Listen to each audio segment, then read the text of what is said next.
யாரோ ஒரு தேவனுடைய பிள்ளை இதே சத்தத்திற்காய் நீங்கள் எதிர்பார்த்து கொண்டிருக்கலாம். திரும்ப கட்டப்படுவேனா? திரும்ப என் குடும்பம் கட்டப்படுமா? திரும்ப எனக்கு சுகம் வருமா? திரும்ப இந்த சூழ்நிலைகள் எல்லாம் சரியாகுமா? திரும்ப நான் அந்த காரியத்தை செய்வேனா? ஐயோ, அதற்கு வாய்ப்பே இல்லை என்று கூட நீங்கள் நினைத்துக் கொண்டிருக்கலாம்.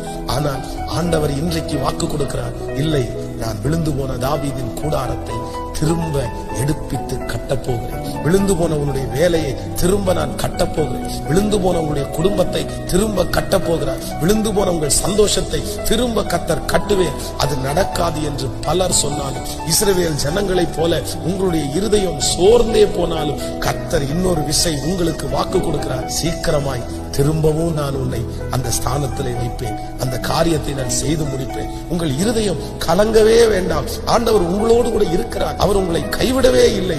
மறுபடியும் அந்த சூழ்நிலையை, மறுபடியும் அந்த உயர்வை கர்த்தரே தருவார்.